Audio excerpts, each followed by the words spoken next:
намаз оқысам, ораза ұстасам, мен жолым болу керек, ауырмауым керек, немесе қиындыққа ұшырамауым керек деген секілді түсініктер бар. Бұл қате түсінік.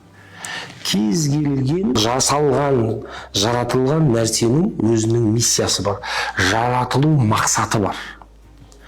Мысалға, қалам не үшін жасалған? Жазу үшін. Жазбаса, өз міндетін атқармайды, оны лақтырып тастаймыз. Кітап оқу үшін, оқылмаса, бізге еш қажеті жоқ. Орындық отыру үшін.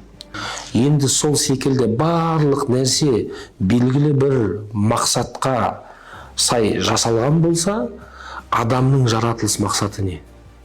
Адамның жаратылыс мақсаты бірінші кезекте жер бетінде Алланың заңдылықтарын меңгеріп, игеріп, жаратылыстың игілігіне жұмсау. Өйткені періштелерге Алла тағала адамды жаратам деген кезде жер бетін бұзатын, қан төгетін адамды жаратасың ба деді. Яғни құрмайтын, жасамайтын, өсірмейтін, дамытпайтын адамды жаратасың. Демек біздің адамзаттық миссиямыз жасау, құру, дамыту болса, адамдық миссиямыз құлшылық. Өйткені Құранда «Ва ма халақтул джинна вал инса илля лиябудун». Енді құлшылықтың мақсаты не деген кезде, «Я айюхан нас, ей адамдар, убуду раббакум аллази халақакум». Сендерді жаратқан Раббыларыңа құлшылық етіңдер. «Валлазина мин қабликум». Және сондай-ақ сендерге дейінгілерде жаратқан Раббыларыңа құлшылық етіңдер. «Лааллакум таттақун». Сендер тақуа боласыңдар дейді. Бәлкім.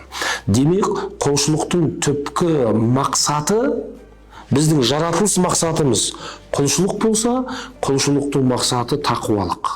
Сонымен қатар, жалпы құлшылық атаулын, ол бізге бұрын соңды берілген нығметтердің шүкірі, соның қарсылығы деп те айтуға болады. Өйткені Құран кәрімде «Уашкуру лиллахи ин кунтум ияху та'будун».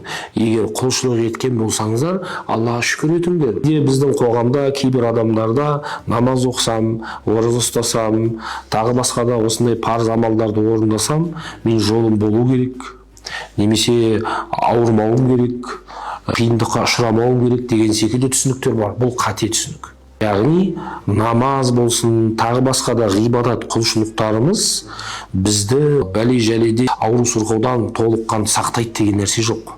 Намаз оқыған адамда ауыру мүмкін, ораза ұстаған адамның да қиындықтарға тап болуы мүмкін. Ол адамның жеке өзінің мойнындағы қарызы, парызы.